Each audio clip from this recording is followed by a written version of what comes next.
पाठ 3 मूर्खों की संगति। राजा कृष्णदेव राय अपनी प्रजा का बहुत ध्यान रखते थे। प्रजा के सुख दुख का हाल जानने के लिए वे राज्य में वेश बदलकर घूमते थे। एक बार तेनालीराम की किसी बात पर रुष्ट होकर उन्होंने उसे राज्यसभा में न आने का आदेश सुना दिया। यह सुनकर अन्य सभासदों की बाँछें खिल गईं। वे सब बहुत प्रसन्न हुए क्योंकि सभी सभासद मन ही मन तेनालीराम से ईर्ष्या करते थे। कृष्णदेव राय वेश बदलकर राज्य भ्रमण पर जब भी निकलते थे तो अपने साथ तेनालीराम को अवश्य ले जाते थे, परंतु इस बार तेनालीराम की अनुपस्थिति में वे कुछ अन्य सभासदों के साथ राज्य भ्रमण पर निकले।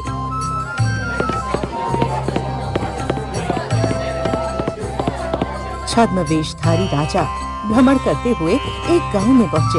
उन्हें बहुत प्यास लगी थी। उन्होंने एक झोपड़ी के बाहर खड़े व्यक्ति से जल मांगा। उस व्यक्ति ने उन्हें मटके का शीतल जल पीने के लिए दिया। राजा की प्यास बुझ गई। उन्होंने उस व्यक्ति से पूछा, कहो भाई, तुम्हारे गांव में किसी व्यक्ति को कोई कष्ट तो नहीं है? इससे पहले कि वह कुछ उत्तर देता, आगंतुकों को देखकर आसपास के अन्य ग्रामीण भी वहां एकत्र हो गए। छद्मवेशधारी राजा ने अपना प्रश्न पुनः दोहराया। गांव वालों ने सोचा कि ये लोग राजा के अधिकारी गण हैं और राजा के कहने पर निरीक्षण करने आए हैं। ग्रामीणों ने कहा, महाशय, हमारे गांव में सुख शांति है, किसी को कोई कष्ट नहीं है। हमारे राजा कृष्णदेव राय प्रजा को अपनी संतान की तरह प्रेम करते हैं। उनके होते हुए हमें कष्ट होने का प्रश्न ही नहीं उठता। हम भी दिन रात परिश्रम करके अपने राज्य की उन्नति में योगदान देते हैं। राजा को गांव वालों का उत्तर अच्छा लगा, परंतु इससे उन्हें संतुष्टि नहीं हुई। उन्होंने एक और प्रश्न किया, राजा के बारे में आपकी क्या राय है?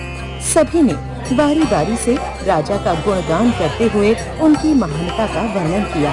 एक वृद्ध किसान जो बोल नहीं पा रहा था, राजा ने उससे भी वही प्रश्न किया। वृद्ध किसान उठा और पास के खेत से एक गन्ना तोड़ लाया।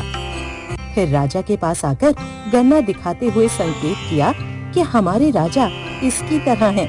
राजा वृद्ध किसान की बात समझ नहीं पाया। उसने सभासदों से वृद्ध किसान की बात का आशय पूछा। सभासद दूरदर्शी नहीं थे। राजा के समक्ष कही गई बात का क्या परिणाम हो सकता है, वे इस बात से अनभिज्ञ थे। बिना कुछ सोचे समझे तथा किसान के भाव का दूसरा ही अर्थ निकालते हुए एक सभासद बोला, महाराज, इस वृद्ध किसान के कहने का आशय है कि राजा इस गन्ने की तरह दुर्बल है, जिसे कोई भी व्यक्ति आसानी से उखाड़ सकता है। राजा को सभासद की बात सही लगी। वे क्रोध से तमतमा उठे और वृद्ध किसान से बोले, तुम शायद जानते नहीं कि मैं कौन हूँ। राजा की कठोर वाणी सुनकर वृद्ध डर के मारे थर थर कांपने लगा।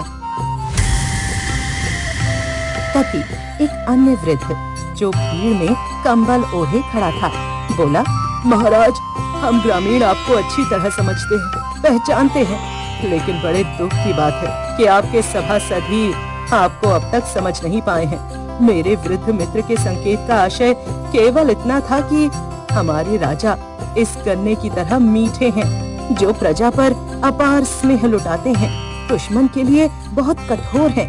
दुश्मन को सबक सिखाने के लिए वे गन्ने दंड के समान हैं, जिससे दुश्मनों को पीटने का कार्य भली भांति किया जा सकता है। इतना कहकर वृद्ध ने अपना कंबल हटा दिया और नकली दाढ़ी मूछें उतारकर फेंक दी। उसे देखते ही राजा चौंक पड़े और बोले, हाँ, तेनालीराम, तुम हमारा पीछा नहीं छोड़ोगे? तेनालीराम बड़े विनम्र भाव से बोला, महाराज, यदि आपका पीछा छोड़ दिया तो न जाने कितने निरपराध लोग इन अज्ञानी सभासदों के कारण संकट में पड़ जाएंगे। आप स्वयं देख सकते हैं कि अभी यह वृद्ध किसान बिना कारण ही मौत के घाट उतार दिया जाता। किसी की क्रोधाग्नि को भड़काना बहुत सरल है, किंतु किसी का क्रोध शांत करना उतना ही कठिन। राजा को चाहिए कि वह अपने क्रोध पर नियंत्रण रखे तथा किसी भी निर्णय पर पहुंचने से पहले उससे जुड़े तथ्यों को ठीक प्रकार से परख ले। केवल एक सभासद के कह देने भर से ही किसी निर्णय पर ना पहुँचे। राजा समझ गए कि मूर्खों का साथ बड़ा दुखदाई होता है। वह बोले, भविष्य में कभी भी मैं तुम्हारे बिना राज्य भ्रमण पर नहीं जाऊंगा। उनकी बातों से गांव वाले समझ गए कि छद्म वेशधारी कोई और नहीं बल्कि राजा हैं तथा उनके साथ उनके सभासद हैं और वृद्ध ग्रामीण तेनालीराम हैं। फिर तो गांव वालों ने बड़ी प्रेम और आदर से उनका अभिनंदन किया। अपने प्रति गांव वालों का प्रेम देखकर राजा गदगद हो उठे। उधर तेनालीराम की बुद्धिमत्ता के सामने सभासद बगले झांकने लगे। सच ही कहा गया है कि मूर्खों की संगति से बचकर रहना चाहिए।